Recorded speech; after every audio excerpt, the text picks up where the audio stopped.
everyone, it's your old Uncle Padrino back again with his very first movie review of 2024. Now, you may remember, you may not remember, but in my very last movie review of 2023, I mentioned that 2024 was going to be a slow year as far as movies go, as far as movie releases go anyway, because of the writer strike and the actor strike that happened last year. And because they couldn't get things resolved very quickly, it put production on hold. It grinded it to a halt, basically. So anything that was in production and was on slate to be released this year in 2024, it was pushed back, and now most of them are going to be released in next year in 2025. So there are going to be a lot of movies that I'm not interested in, or that are not going to come out, and it's going to be kind of hit or miss, okay? So we'll see how it goes. And you may get a lot of movie reviews from me, you may not. Who knows? We'll see, all right? So there were a couple of movies that I did want to see that came out earlier this year. Argyle was one of them. The thing is, I didn't see it for some reason, I didn't want to see it it looked like it was going to be good, but for some reason, I just didn't want to drag myself to the movie theater and throw down my money to watch it. I don't know if it's good or bad. It did bomb at the box office, so I don't know. Maybe it was bad. Then, last month, we had Madam Web, which I wasn't interested in at all. I wasn't going to set eyes on that dumpster fire, okay? Look, Sony owns the movie rights to Spider-Man, just the movie rights. They own, and therefore they own the movie rights to all the characters associated with Spider-Man, okay? So you have Sony making these singular movies based on members of Spider-Man's Rose Gallery. And you have them making movies, unnecessary movies, based on, like, heck, 9th, 10th tier characters, like Madam Web. I mean, and they still didn't get it right in this movie, from what I understand, from what I heard anyway, and it bombed at the box office as well. But you know, so you have them making movies based on Morbius the Living Vampire, which is one of my least favorite Spider-Man villains, and you have them making a movie, Kraven the Hunter, which is one of Spider-Man's top tier villains, coming out later on this year. So I don't expect that movie to be any good either, to be honest with you. But Venom is the exception to the rule. And I think partially because it works, and at the same time it doesn't, because Venom is his own character. But because he has ties to Spider-Man in a more since Spider-Man is heavily involved in his origin, he kind of works and he kind of doesn't, not having Peter Parker there. But I can watch the movies for what they are, and still kind of enjoy them for what they are, okay? And then there was Kung Fu Panda. Kung Fu Panda. I mixed the letters up. Don't know why. Not Pooh, not like Winnie the Pooh. Oh, bother. Or Mr. Hanky the Christmas Pooh, you know, from South Park, or the Pooh that you leave in the toilet. Don't leave Pooh in the toilet. You should flush it. That's disgusting, okay? But anyway, Kung Fu Panda 4. I remember watching the first Kung Fu Panda when it first came out, and I really liked it. The second Kung Fu Panda, though, I can't remember if I watched it when it came out or if I didn't.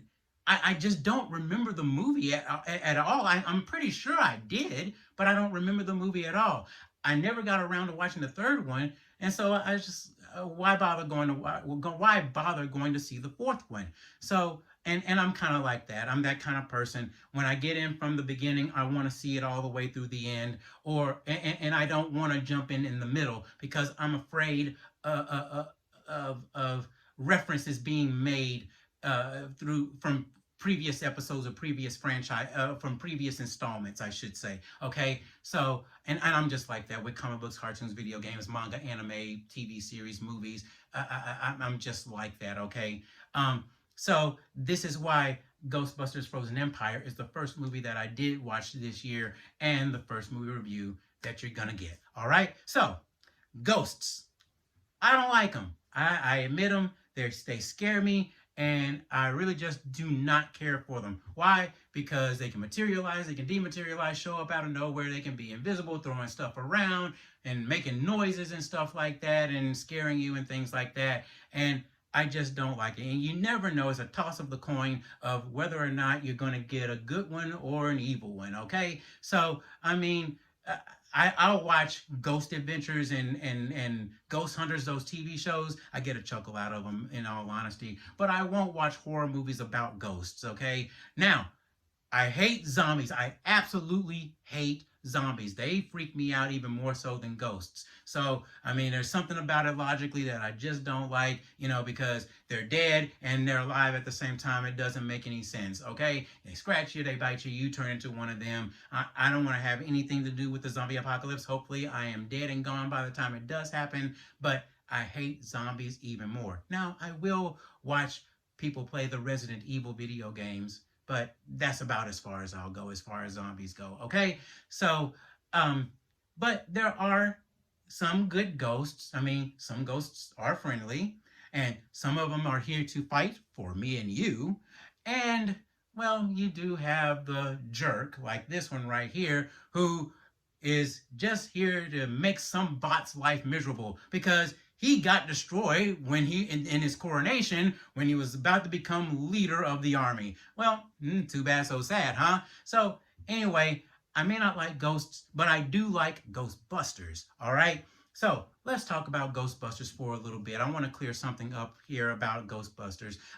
Now, I know I talk a lot, and hey, that's what timestamps are for. So you want to skip it? That's fine. You're not hurting my feelings. Deal with it. If you want to listen to what I have to say about Ghostbusters, excellent. Okay, so here we go. Ghostbusters, the first movie, 1984, is considered possibly one of the best movies ever made, and by fans and by critics and by just people in general. And you know what? I have to agree with that. Because it had the perfect cast. It was written extremely well, and the special effects are cool. And this is before before CGI comes into the picture, basically, like we have now. And it was lightning in a bottle. I mean, the planets and the stars were all aligned, and it was perfect. It was one of the best movies ever made, and you can't reproduce that ever again. Even if you have the same people involved, or even if you have new people involved in it, you'll never be able to reproduce that kind of magic ever again. So because of its popularity, Sony decides to go to animation company called DIC, D-I-C.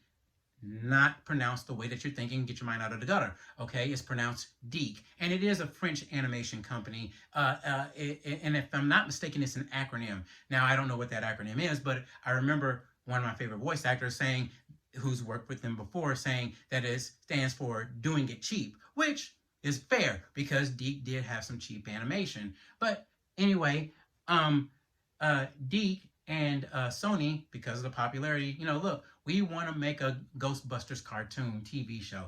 Okay, cool. Now, DIC, if you don't know, if you remember DIC was known for making cartoons out of already established franchises, whether they were toys or movies or TV shows. So, for example, they made a cartoon show based on the toy series called Cops, Central Organization of Police Specialists. They also made a cartoon based on the toy series called Mask, Mobile Assault Strike Command. They also made their own original stuff as well. The Beverly Hills Teens. They made Inspector Gadget as well. They also made their own version of Heathcliff as well, which there was an original show that predated this version of Heathcliff, but everybody remembers this version of Heathcliff because it came on weekday afternoons. The other one came on Saturday mornings, and it was also known as Heathcliff and the Cadillac Cats, which was Hector Wordsworth Mungo, Riff Raff, and Riff Raff's girlfriend Cleo, right? So they also made a cartoon show out of Alf. They made a cartoon show out of The Karate Kid, which only lasted one season. They also made a cartoon show out of Pole Position, the video game, a racing game that had no storyline. They also made Captain N the Game Master, the Super Mario Brothers Super Show, and the two Sonic the Hedgehog cartoons. The one that came on weekdays that was comedy driven, and the one that came on Saturday mornings, which was more action adventure, but very serious and with a sprinkle of darkness added to it as well. So they decided, okay, we can do this. But there was a problem. There was also a Ghostbusters TV show, live action TV show, apparently, before I was born, that predated the Ghostbusters movie. And it was owned by an animation company known as Filmation. And Filmation, just like Deke, would make animated series based off of already established franchises and toy lines, most notably He-Man and the Masters of the Universe, She-Ra, Princess of Power, Brave Star, and they made TV cartoons based off of Star Trek, The Lone Ranger, Tarzan, and Gilligan's Planet. They also made Fat Albert and the Cosby Kids for Bill Cosby. They also made a version of Mighty Mouse, and they made a horrible rendition, in my opinion, of Tom and Jerry as well. Well, Filmation owned the TV rights to the name Ghostbusters is because of the TV show, the old TV show, which only lasted a season, and it was two guys and an ape. And they wanted to make a TV cartoon because they wanted to capitalize on the popularity of the Ghostbusters movie, and so they got into a little bit of a squabble, and Filmation's version was going to be the sons of the two guys from the original TV show, Jake and Eddie, and the ape Tracy, and they were going to be, catching ghosts and whatnot and stopping ghosts coming from Prime Evil. Prime Evil was the main head honcho ghost, and he was sent out his army of ghosts, and Prime Evil was voiced by Alan Oppenheimer, who was the original voice of Skeletor. So, you have Prime Evil, who was hurling insults at the Ghostbusters and hurling insults at his own army as well, just like Skeletor would hurl insults at He-Man and hurl insults at his own army as well. So there was a connection there. So Deke and Sony decided, okay, let's do this then. Let's add the real to the title. So it became the Real Ghostbusters, so it could set themselves apart from the other ones. And it was kind of a slap in the face, to Filmation as well, because basically they were saying, what you saw in the movie, that's us. We're the real deal. Them, they're the imposters. They're the fakes. Don't watch them. Watch us. And they were the superior product, in all honesty. Now, I did watch the Filmation version of Ghostbusters, and it was all right for what it was. I liked it for what it was. But the Real Ghostbusters was the superior product. Then we enter Ghostbusters 2, the movie. Mixed reviews. Some people like it, some people don't. And then then Ghostbusters fades into obscurity until the very late 1990s. And that's when Sony, through their own animation company, decides to make a sequel series for the Real Ghostbusters called Extreme Ghostbusters. And in this series, the guys have captured all the ghosts. There's no more ghosts to be found, and they're getting old, and they decide to retire and go their separate ways. Well, something happens, and a new breed of ghosts start popping up everywhere. And so Egon mentors some college-age, teenage kids, and makes their weapons and makes their gadgets and their gear, I should say, and they go off catching ghosts. And that was actually a pretty good series. I really liked it a lot. And then fade into obscurity again until the PS2/Xbox era, or was it the PS3/Xbox 360 era? One of those two eras. The Ghostbusters video game comes out. And from my understanding, so many people like this game that they consider this to be the true sequel to Ghostbusters 2. And it's also the last time that the guys are working together again in one Ghostbusters project. Okay, so I've never played the game, but if you played the game, leave a comment down below and tell me what the game was all about and how good it was. Okay, so fade into obscurity again, and we get to the year. It is the year 2016, and we have a woman and we have a man. They're running for high political office, and we get a movie called Ghostbusters: Answer the Call with an all-female cast. Okay, now if you didn't like the movie because it was so politically charged, you hated women. You were a chauvinistic pig. You were just this horrible person. Now, I watched the movie. I subjected myself to that torture, and I took one of my goddaughters with me, and we both didn't like it. I despised it even more. And so I guess I'm a sexist pig. I'll wear that title, okay? But the reason that this movie failed, it wasn't because it was an all-female cast. It was because one, no one, not even the fans, wanted a new Ghostbusters movie. Number two, if they did wanted a movie, they didn't want a reboot. They would want something that would pass the torch, basically. And number three, it was a crappy movie. Let's just call it what it was. It was a crappy movie. So because the brand is damaged now, Sony has to fix this. This is one of their top franchises. So they kind of tweak some things here and there, and we get Ghostbusters Afterlife, which stars Egon's family, all right, grandchildren, I should say, and in a way, it passes a torch. It's not the best movie, but it works. It is very emotional, and it works. So all is forgiven. So now this is why we get the sequel to Afterlife, the fourth installment, Ghostbusters Frozen Empire. Okay, so all of that is out of the way. Let's talk about Ghostbusters Frozen Empire. So this movie takes place a couple of years after Afterlife. The Spangler family, Egon's family, has moved to New York and lives in the firehouse. And all of a sudden, bad things start happening.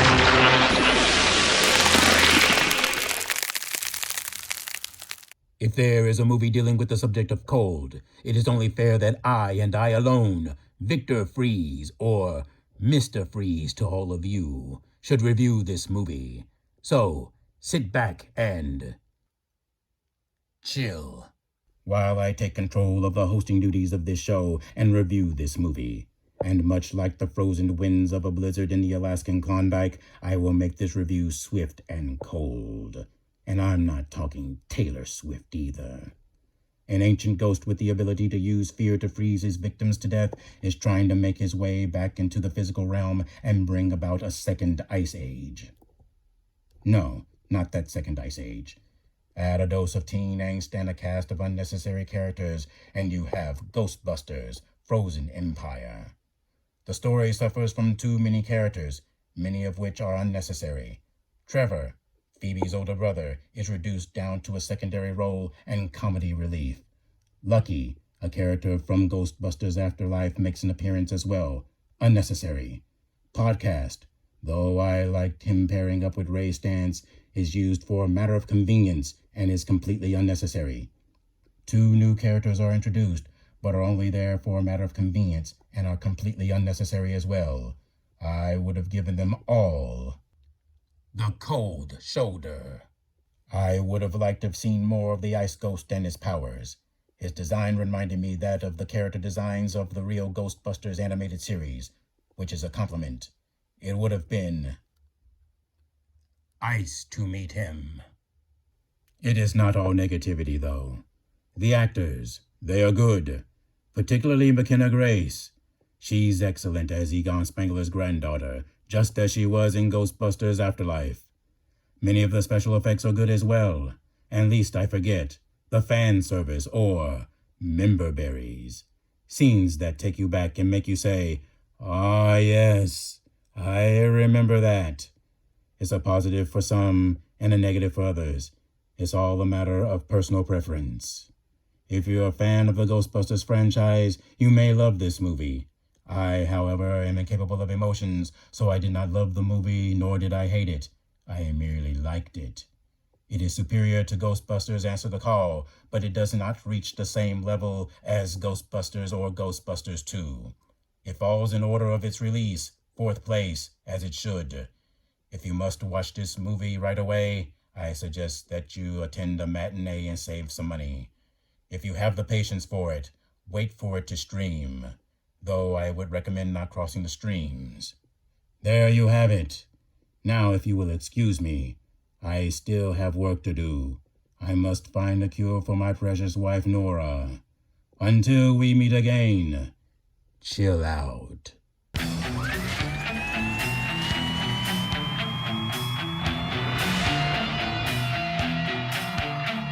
If there's something strange in your neighborhood, who you gonna call?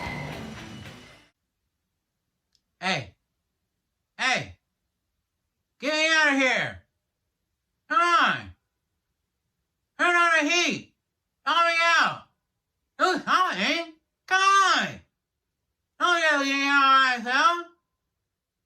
I feel like Han Solo.